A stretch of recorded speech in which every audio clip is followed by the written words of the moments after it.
খবর পড়তেছি একদম টসটসে মরার খবর। আমাদের এই খবর প্রচারিত হচ্ছে পাটখ্যাত থেকে। বিস্তারিত জানতে চ্যানেলটিকে সাবস্ক্রাইব করুন।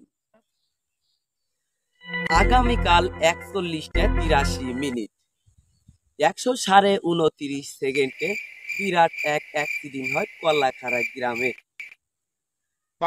হেলপার জানিয়েছেন কারো কোনো ক্ষয়ক্ষতি হয় নাই, শুধু একটা মহিলার মাথার ৩টে চুল ভেঙে গেছে, একটা মহিলার কানের হাড্ডি ছিঁড়ে গেছে, একটা মহিলার মেকআপ খুলে গেছে।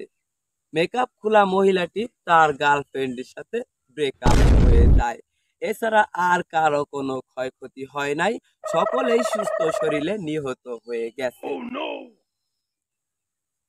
গাড়ির কন্ট্রাক্টর জানিয়েছেন গাড়িরও কোনো ক্ষয়ক্ষতি হয় নাই, শুধু চাক্কাগুলো ছিঁড়ে গেছে। গাড়ির ড্রাইভার জানিয়েছেন সকলকে সুস্থ শরীরে তার গন্তব্যে পৌঁছে দেওয়া হবে। এদিকে মরা খবর দিয়ে গেল মাত্র জঙ্গলের ইলিশ মাছ। তিনি জানিয়েছেন পদ্মার এক চেলা মাছের লাথি খেয়ে উল্টে গেল ৭তলা ফেরি, ফলে ফেরির কোনো ক্ষতি হয় নাই, শুধু একটা চোখ ভেঙে গেছে। ফেরিকে ভর্তি করা হয় ঢাকা পঙ্গু হাসপাতালে।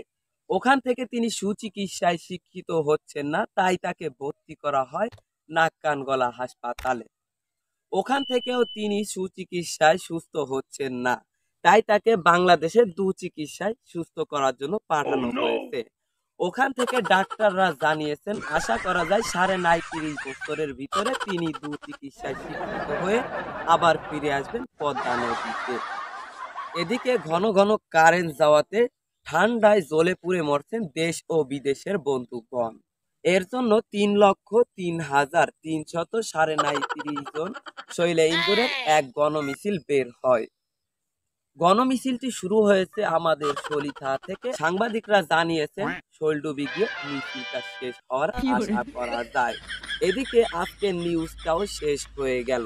পরবর্তী নিউজ পেতে আমাদের চ্যানেলটিকে সাবস্ক্রাইব করে অবশ্যই আমাদের সাথে থাকবেন।